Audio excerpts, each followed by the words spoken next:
Shalom, peuple de Dieu. Nous sommes aujourd'hui dimanche 31 mai 2020. C'est la Pentecôte, le 50e jour depuis la résurrection. Et nous souhaitons bonne fête de Pentecôte à toute la communauté, à tous les chrétiens, à tous ceux qui m'écoutent. Nous profitons aussi de présenter nos condoléances à la famille Kabbalah qui est éprouvée, à la paroisse Kappa et à toute la communauté. Que le Saint-Esprit que nous célébrons ces jours puisse consoler nos cœurs. Pour nos sincères condoléances partagées. Que Dieu nous bénisse. Nous prions, Père, au même des temps et des circonstances. Tu nous as envoyé le consolateur, le Saint-Esprit.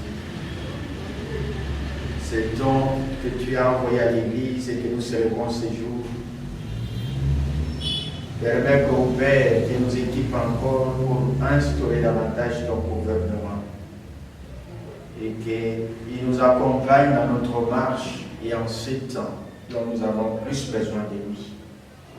C'est lui qui fait la différence et qui nous amène dans la différence. C'est celui qui donne de la puissance et qui nous amène dans la puissance. Et c'est celui qui agit avec amour et qui nous amène dans l'amour. Cher Saint-Esprit, équipe-nous en toutes choses. Tout pour ta gloire, au nom de Jésus. Amen. Donc, comme je disais que c'est la Pentecôte, nous lisons le texte par excellence, celui des Actes des Apôtres au chapitre 1er. Nous lisons des versets 1 à 8. Je lis au nom de Jésus. Théophile, je parlais dans mon premier livre de tout ce que Jésus a commencé de faire et d'enseigner dès le commencement, jusqu'à ce jour où il fut enlevé du ciel, après avoir donné ses ordres par le Saint-Esprit aux apôtres qu'il avait choisis.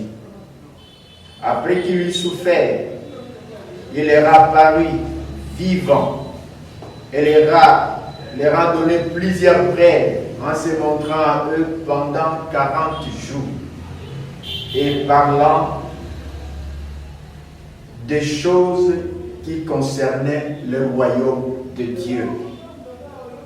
Comme il se trouvait avec eux, il leur recommanda de ne pas s'éloigner de Jérusalem, mais d'attendre ce que le Père avait promis, ce que je vous ai annoncé, leur dit-il. Car Jean a baptisé d'eau, mais vous, dans peu de jours, vous serez baptisés du Saint-Esprit. Alors, les apôtres réunis lui demandèrent, Seigneur, est-ce en ces temps que tu établiras le royaume d'Israël? Il leur répondit, ce n'est pas à vous de connaître le temps ou le moment que le Père a fixé de sa propre autorité. Mais vous recevrez une puissance, le Saint-Esprit survenant sur vous, et vous serez mes témoins à Jérusalem, dans toute la Judée, dans la Samarie et jusqu'aux extrémités de la terre. Amen. Le thème de ce matin, nous parlons de la Pentecôte, mais nous voulons précisément parler du Saint-Esprit, le gouvernement du royaume. Le royaume de Dieu. Dans le texte que nous venons lire, la Bible parle que Jésus-Christ s'est montré aux apôtres pendant 40 jours, avec de preuves. Il est ressuscité. Donc nous disons la Pentecôte, c'est le 50e jour. Donc il s'est montré pendant 40 jours. Et 10 jours, les apôtres se sont confinés. Et après 10 jours, c'est cette manifestation du Saint-Esprit, l'effusion du Saint-Esprit, le baptême du Saint-Esprit, c'est la Pentecôte qui s'est manifestée. Jésus les a promis. C'est que le Père a promis. Nous parlons du Saint-Esprit, le gouvernement du royaume. Le gouvernement, c'est le pouvoir exécutif. C'est l'organisation de l'autorité politique de l'État. Celui qui régit, qui administre les choses de l'État. C'est ça le gouvernement. Alors ici, ce n'est pas le gouvernement de Dieu. Mais Jésus ici, il leur parle, il rappelle quand Luc écrit à son cher Timothée dans son deuxième livre, il dit, Jésus, après avoir dit, il les a rappelés ce qu'il a parlé au sujet du royaume de Dieu. Il les a enseigné beaucoup de choses concernant le royaume. Mais maintenant ici, il veut partir. Les disciples lui posent maintenant la question. Est-ce que c'est ce temps-ci que tu vas établir le royaume d'Israël, le royaume de Dieu? Et Jésus qui dit, ce n'est pas à vous de connaître le temps dont Dieu a fixé par sa propre autorité. Jésus, en répondant à cette question, il va arriver à dire, mais vous recevrez l'impuissance, le Saint-Esprit survenant sur vous. Et alors vous serez mes témoins à Jérusalem, dans toute la Judée, en Samarie, jusqu'aux extrémités de la terre. Donc Jésus, pour parler de la venue du Saint-Esprit dans ces versets, au verset 8, il répond à une question. Laquelle question? Est-ce que c'est ce moment ici que Dieu va, à quel moment Dieu va établir son royaume? Et il répond que ce n'est pas à vous de connaître. Dans la prière de notre Père, quand nous lisons dans Matthieu 6, verset 10, nous disons que le règne de Dieu vienne. Jésus, quand il apprend aussi à ses mêmes disciples, il apprend la prière. Et dans cette prière, nous prions où il a dit que ton règne vienne. Mais maintenant là, on veut que le royaume dont le règne de Dieu se manifeste vienne. Mais à quand ce royaume-là va venir? Mais Jésus qui répond, ce n'est pas à vous de connaître le moment. Alors maintenant il ajoute, il dit mais. Le mais là vient parce qu'il y avait déjà une réponse. La réponse était quand le moment du royaume. Mais le moment du royaume, ce n'est pas à vous de connaître. Mais en ce qui concerne ce même royaume que vous demandez le moment, vous recevrez le Saint-Esprit. Quand le Saint-Esprit viendra, quand le Saint-Esprit va survenir sur vous, au sujet de ce royaume que vous demandez quand, vous allez recevoir une puissance pour être les témoins. Les témoins de quoi? De ce même royaume dont vous demandez à quand le royaume, à quand il va instaurer, va établir son royaume. Le même la marque, c'est qu'il n'a pas dit, il n'a pas dit quand. Mais au sujet du royaume, il dit, vous allez recevoir une puissance quand le Saint-Esprit va venir. Donc le Saint-Esprit, quand il viendra, il vient avec une puissance qui accompagne le royaume de Dieu, qui annonce ou qui instaure le gouvernement de Dieu. C'est pourquoi nous disons le Saint-Esprit, le gouvernement du royaume. Et quand nous prions dans notre Père, nous avons dit que ton règne vienne. Les disciples demandent, maintenant, quand est-ce que le royaume sera établi? Il dit, ce n'est pas à vous de connaître,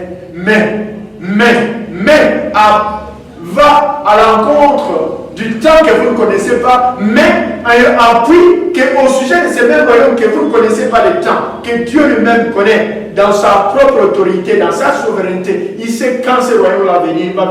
Mais au sujet de ce royaume-là, quand le Saint-Esprit va survenir sur vous, vous allez recevoir une puissance. Et alors, vous serez mes témoins. À Jérusalem, dans toute la Samarie, en Judée et jusqu'aux extrémités de la terre. Donc le Saint-Esprit amène le gouvernement de Dieu. Et quand nous prions que ton règne vienne, ce règne-là vienne en nous au travers du Saint-Esprit. Donc le Saint-Esprit inaugure le règne du royaume. On cherche. Maintenant là les apôtres, pourquoi ils cherchent le royaume? Quand il cherche le royaume, c'est-à-dire qu'il reconnaît qu'il y a déjà le roi. Le roi est là. C'est ce roi dont quand nous avons parlé que Jésus crucifié, ils ont mis sur sa croix Jésus, Christ de Nazareth, roi des Juifs. Ils ont écrit cela en grec, en latin et en hébreu. Nous avons dit pourquoi en grec? Parce qu'en grec c'était l'intelligentsia. Pourquoi en italien? Parce que la force politique, diplomatique, économique était romaine et que le Romain devrait reconnaître la royauté, que Jésus-Christ est le roi. Et pourquoi en hébreu? Parce que le sacerdoce appartenait aux Juifs. Il est le roi des Juifs. Et maintenant, ce roi dont on a crucifié, qui est ressuscité, il est confirmé que vous vouliez l'empêcher, mais il est ressuscité, il est roi, il est là, il est glorifié, il est vivant, il est ressuscité. On le voit, on a vécu ces prêves. Les apôtres pendant 40 jours, ils ont vu des prêves, ils ont palpé la puissance de la résurrection. Maintenant le roi est là. On cherche quoi? Le royaume. Donc, en fonction de ce qu'on a, on cherche ce qu'on n'a pas. On a le roi, mais on cherche son royaume. Donc, ce qu'on a, on ne le cherche pas. C'est comme on peut dire, tu as en Lingala, tu as aux Anikayabu, au Kolukalango. Nous avons le roi ressuscité, le roi qui a fait ses preuves, mais nous cherchons le royaume. C'est pourquoi Christ va répondre, mais le temps, ça nous importe peu. Le temps, c'est dans la souveraineté de Dieu. Mais quant à vous, vous allez, quand il va survenir sur vous, vous recevrez une puissance et vous serez les témoins de ce royaume. En Jérusalem, dans toute la Samarie, dans toute la Judée, en Samarie et jusqu'aux extrémités de la terre. Donc ici, les apôtres reconnaissent la seigneurie ou la royauté de Jésus-Christ comme roi. C'est pourquoi ils cherchent le royaume. Ils ne cherchent pas ce qu'ils ont. Ils ont le roi, mais ils veulent voir aussi le royaume. C'est pourquoi même les apôtres, quand ils ont vu les œuvres de Jésus, quand ils ont reconnu, ils ont dit qui sera à gauche, qui sera à droite du Seigneur lorsqu'il va revenir. C'est parce qu'ils ont vu que le roi est là. Le roi ne fait pas de faux. Le roi est là. Donc ils ont reconnu et célébré Jésus tout en cherchant le royaume. Tout en cherchant le royaume, ils reconnaissaient que le roi était là. Et ce n'est pas n'importe quel roi, c'est le roi des rois. Et le Saint-Esprit vient pour que dans nos vies, que ce gouvernement soit réellement instauré. Ils viennent avec ce gouvernement-là, administrer. La question, c'est la reconnaissance implicite du roi. Mais le Saint-Esprit vient pour établir ce gouvernement. Et nous voyons quand le Saint-Esprit vient, dans son gouvernement, lui qui est le chef du gouvernement, il vient dans son gouvernement. Dans ce gouvernement-là, il y a le ministère de la santé. Donc le Saint-Esprit, quand il vient avec son gouvernement, il vient avec les dons de guérison. Donc ce gouvernement-là, des dons du Saint-Esprit, instaure le gouvernement de Dieu pour que nous puissions avoir la santé, pour que 1000 dons à notre côté, 10 000 à notre droite, à cause des dons de guérison et de protection que nous avons en Dieu. Et ce don, quand le Saint-Esprit vient, il vient avec le ministère de l'information, avec les dons de la révélation et les dons de prophétie dans son gouvernement. Il vient pour nous parler de la part de Dieu, nous donner une parole de connaissance, nous donner la révélation. Lui, quand il meurt, il connaît jusque... Il est ressuscité, il connaît les choses passées, les choses présentes et les choses à venir. Il n'est pas resté dans les tombeaux, il est vivant, il est présent tout en étant dans le passé, dans le présent et dans le futur. Et il nous donne, le Saint-Esprit nous aide à connaître, à avoir l'information de la révélation par le don du Saint-Esprit, dans le gouvernement de l'information et de la révélation. Le Saint-Esprit, même le ministère de l'éducation est dans le Saint-Esprit. Qu'est-ce que la Bible dit dans Jean 14, 26? Mais le consolateur, l'Esprit de vérité, que le Père enverra en mon nom, vous enseignera toutes choses Donc les dons, le gouvernement de Dieu vient avec les dons de l'enseignement, les dons de la connaissance, les dons qui nous portent, qui nous donnent l'information. Que le gouvernement de Dieu, le gouvernement du Saint-Esprit amène, parce qu'il nous enseigne toutes choses. C'est même le ministère de l'éducation qui vient éduquer le peuple. Maintenant, vous serez enseigné par le Saint-Esprit. La connaissance, tu peux lire la lettre, mais la connaissance, la révélation viennent avec le don du Saint-Esprit, avec le Saint-Esprit. Quand il vient à nous, il amène ce gouvernement de connaître les choses de Dieu. Le gouvernement de Dieu est instauré par le Saint-Esprit. C'est comme dans le gouvernement, nous voyons le ministère des Finances qui gère qui est la provision, qui gère l'économie, qui gère les trésors, qui gère. Mais le don du Saint-Esprit, quand il vient avec son gouvernement, il amène dans nos vies ces dons de bénédiction, ces dons que nous possédons, que nous pouvons avoir les dons de libéralité, que nous pouvons avoir les capacités qui nous dépassent, les dons de travailler. C'est le Saint-Esprit qui amène pour instaurer le gouvernement de Dieu dans nos vies. Et ce gouvernement du Saint-Esprit amène aussi le don de puissance. Dans le gouvernement, nous voyons le ministère de la Défense. Et ce ministère, c'est défendre le gouvernement ou les territoires à partir du ministère de la Défense. Et le don de puissance que le Saint-Esprit amène pour instaurer le gouvernement de Dieu, pour faire asseoir le royaume de Dieu, viennent avec la puissance. C'est pourquoi ici, il dit, quand le Saint-Esprit va survenir sur vous, vous allez recevoir la puissance. Et cette puissance va nous aider à ce que réellement le gouvernement de Dieu puisse être instauré, puisse être défendu, pour que nos vies, là où il y a l'étendue de ce gouvernement-là, ça soit défendu avec défense et sécurité, ça soit protégé. Et là où il y a le gouvernement de Dieu, il y a la sécurité. Et lorsque le Saint-Esprit vient dans la vie de quelqu'un, il vient avec ce ministère de la défense et de sécurité. Il vient avec cette puissance pour nous protéger. C'est pourquoi ceux qui appartiennent à Dieu, personne n'a le droit de le mettre la main, de toucher à eux. Parce que Dieu, dans son gouvernement, que le Saint-Esprit instaure, et c'est un gouvernement de puissance. Et Dieu utilise la puissance pour régner, pour instaurer son royaume, instaurer son règne. Le royaume, quand les disciples vont chercher le royaume, dans Luc 17, 21, la Bible dit « Le royaume de Dieu au milieu de vous ». C'est-à-dire quelque part là, il dit qu'on ne dise pas « Venez, le royaume de Dieu est ici, le royaume de Dieu est là-bas, mais le royaume de Dieu est déjà au milieu de vous ». Les disciples voulaient le voir d'une façon palpable, mais il dit il est déjà au milieu de vous. C'est-à-dire quand le Saint-Esprit vient, il vient dans notre vie, il vient dans la vie de quelqu'un, il instaure, il établit le gouvernement de Dieu, le royaume de Dieu. Et Dieu règne. Et là où Dieu règne, sa puissance, son action, son influence, c'est comme je l'ai dit, c'est le ministère. Le ministère, que ce soit de la connaissance, de l'éducation, il vient, cet Saint-Esprit là où il est, il t'enseigne, il t'amène à la connaissance. C'est comme je l'ai dit, c'est le ministère de la santé, là où il y a le Saint-Esprit. Quand il règne dans la vie de quelqu'un, il amène cette santé-là, il amène ce don-là de guérison, il amène ce don-là de bien-être.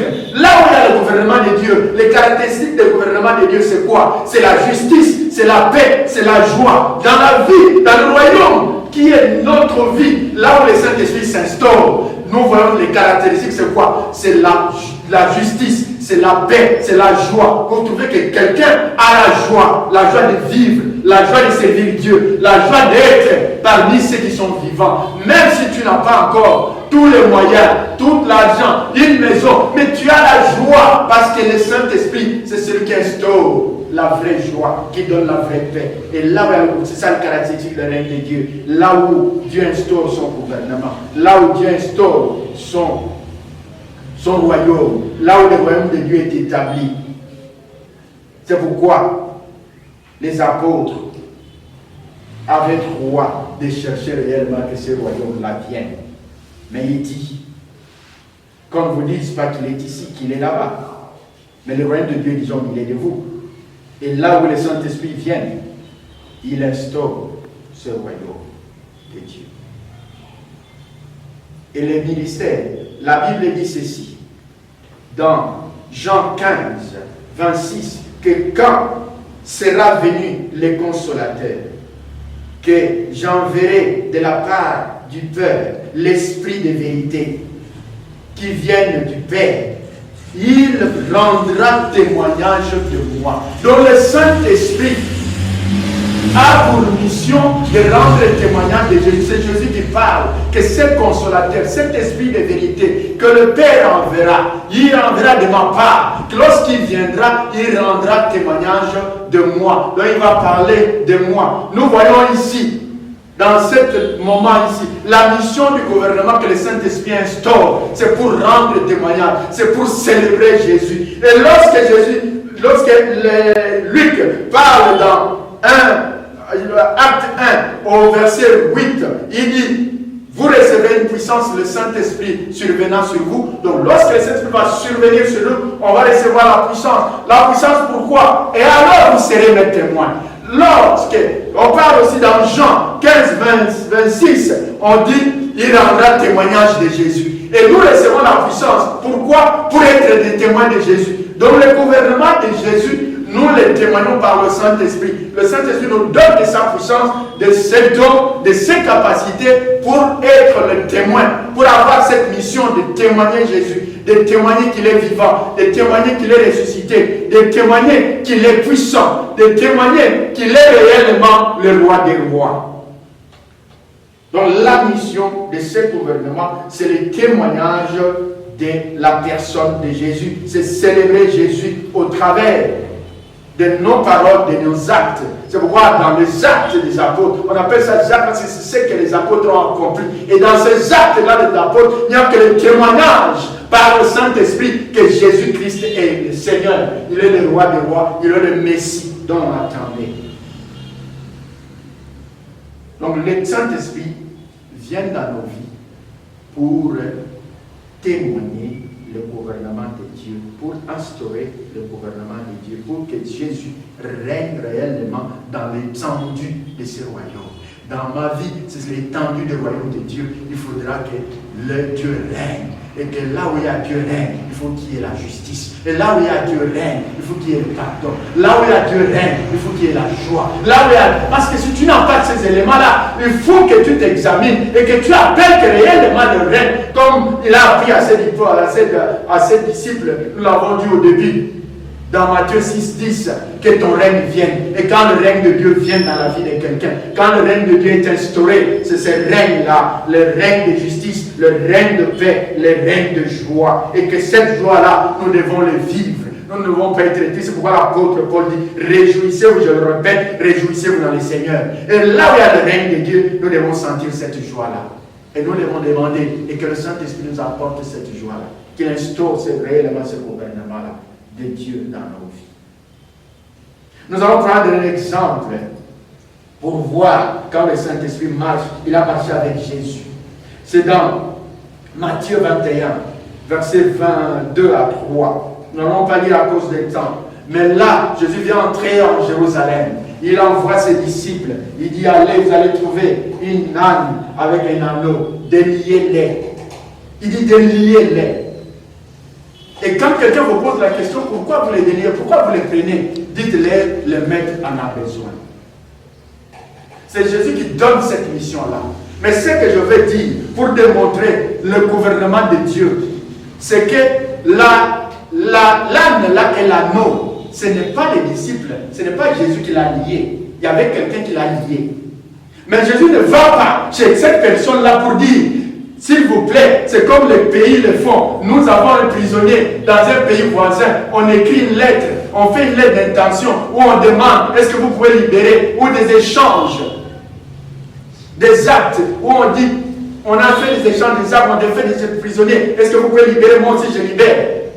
Non, Jésus dit à ses disciples allez, déliez-les. Et si quelqu'un vous arrive à vous poser la question, dites le maître en a besoin. Et ils sont partis. Ils ont délié. C'est-à-dire celui qui a lié l'âne et l'anneau, celui-là on pouvait l'appeler le roi, c'est celui à qui la bête appartenait. Mais celui qui donne maintenant l'ordre de les délier et de dire si on en a besoin, si on te pose la question, le maître en a besoin, celui-là qui est qui? C'est celui-là qui est le roi de celui qui l'a lié. C'est pourquoi il dit, le vrai maître, ce n'est pas celui qui l'a lié, le vrai maître, c'est celui qui donne l'ordre de le délier et dites-leur que le maître de celui-là qui l'a lié en a besoin. Voilà ici le gouvernement de Dieu, le gouvernement de puissance, parce que personne ne peut résister lorsqu'il dit le maître en a besoin, lorsqu'il dit délier-les, lorsqu'il vient dans ta vie. Maintenant, nous célébrons le Saint-Esprit, que le Saint-Esprit vienne dans ma vie, que même ce que tes ancêtres ont lié, ils ont mis sous la pierre, ils ont fait des incantations, ils ont mis ça je ne sais pas où, ils ont dit que tu ne vas pas réussir. Et lorsque le gouvernement de Dieu vient pour instaurer son royaume dans ta vie, même ce que eux là ils ont dit non, moi je suis, c'est mon sang, c'est ma famille, c'est mon clan, je suis son père, je suis celui-ci, c'est là, je l'ai engendré, je l'ai éduqué. Mais lorsque le maître, le roi des rois, il donne l'ordre de lier les maîtres en a besoin, tu dois être délié.